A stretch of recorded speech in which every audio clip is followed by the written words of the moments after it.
할렐루야, 사랑하고 축복합니다. 4월 16일 말씀 묵상을 나누고자 합니다. 수요일 총선이 있었고 또 그 가운데서 이제 계속적으로 결과가 발표나고 있는 상황 가운데 있습니다.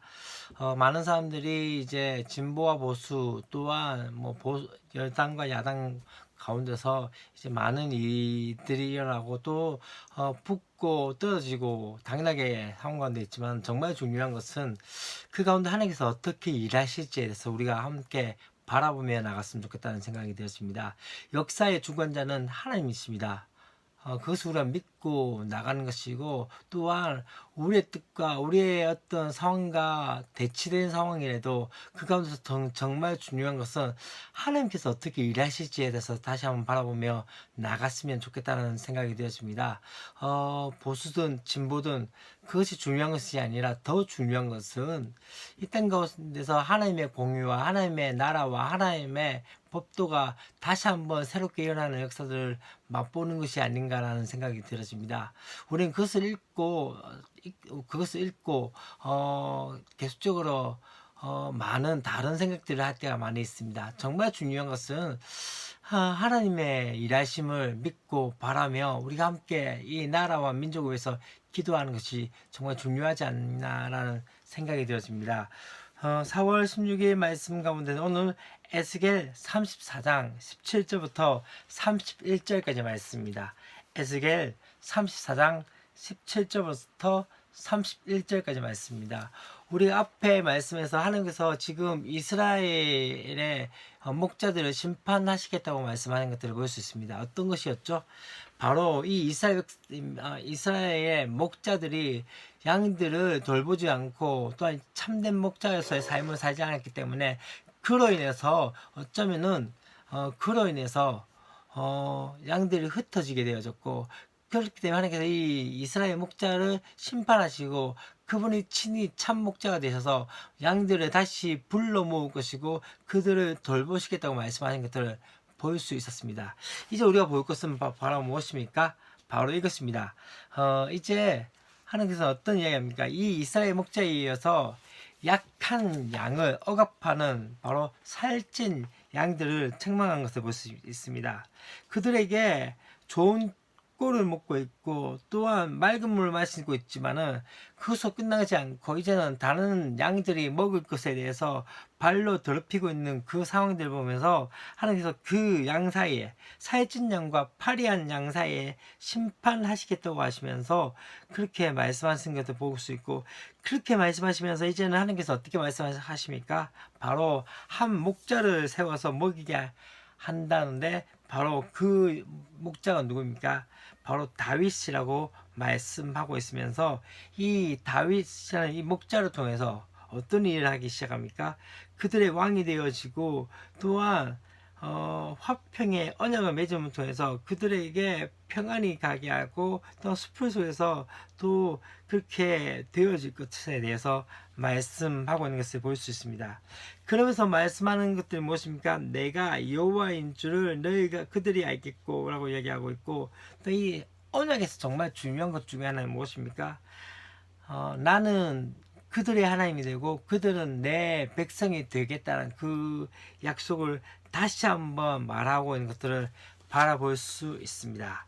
이제 우리가 먼저 보고자 한 것은 바로 17절부터 22절까지의 말씀 가운데서 어떤 이야기가 나옵니까? 바로 하나님 어떤 분이냐는 것을 볼 수 있습니다. 양과 양 사이에서 심판하는 분으로서 이곳에서 나타난 것을 볼 수 있습니다.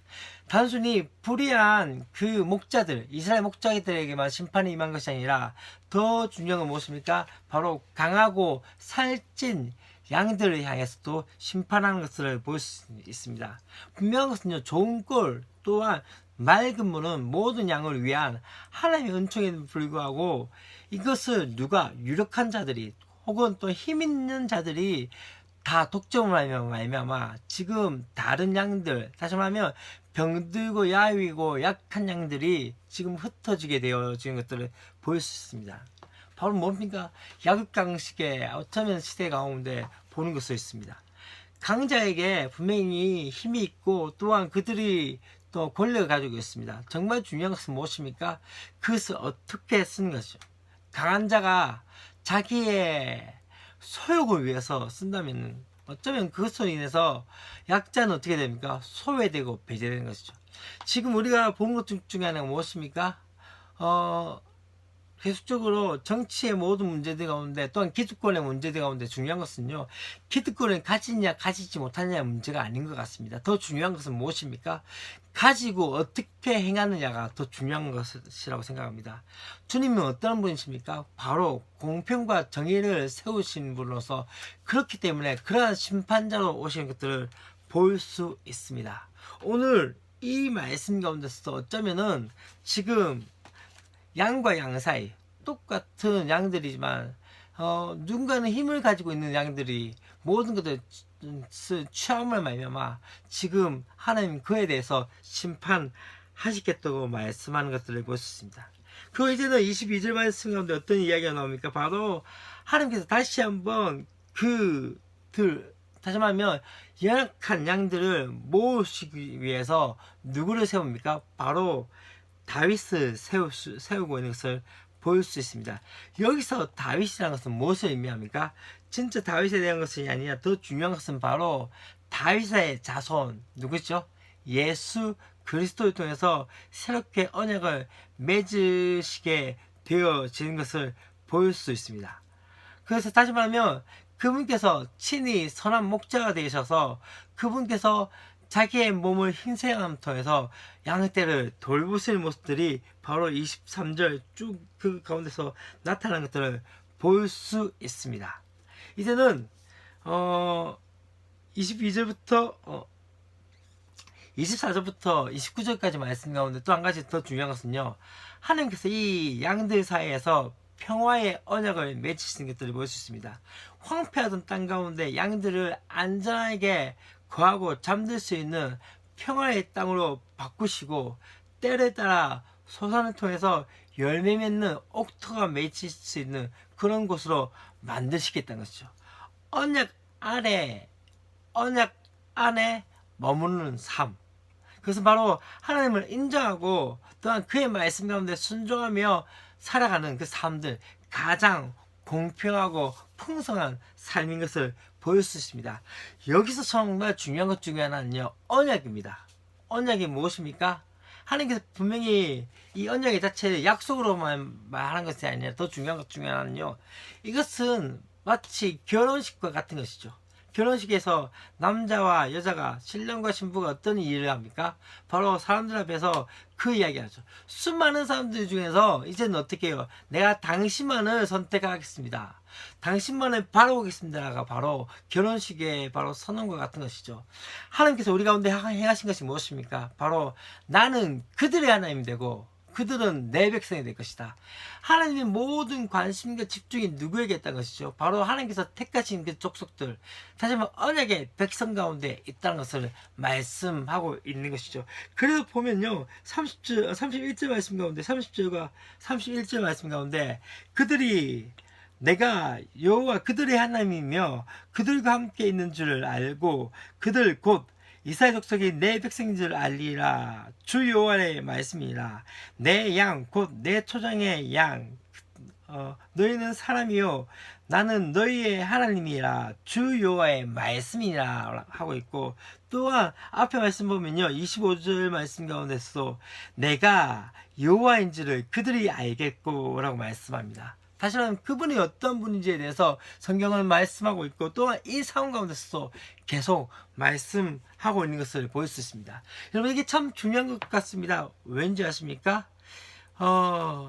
그분을 인식하고 인정하는 것들, 또한 그분이 우리에게 어떤 분인지에 대해서 그것을 우리의 삶 가운데 나타내는 삶이 바로 언약 안에 있는 삶이 아닌가라는 생각이 들어집니다. 여러분, 언약을 지속할 수 있는 것은 정말 중요한 건 우리가 언약을 지속할 수 있는 존재가 아닙니다. 하나님과 약속 가운데 우리는 수없이 많은 것들 가운데서 그 언약을 배반할 때가 있습니다. 더 중요한 건 무엇입니까? 내가 어떠한 존재인지 알고 그분이 어떠한 존재인지 다시 한번 바라보는 것이죠. 난 연약하고 나는 부족한 존재이지만 하나님의 손이, 하나님께서 우리와 함께 하심에 대해서 바라보며 그분이 우리 가운데 목자 되신, 여러분 양이 목자가 필요한 이유가 무엇입니까? 양은 목자 없이는 살아갈 수 없는 존재입니다. 목자의 돌봄이 없이는 삶을 지속할 수 없는 것이 바로 양인 것이죠. 우리도 동일한 존재입니다. 우리가 바로 양과 같은 존재라는 것은 무엇을 의미합니까?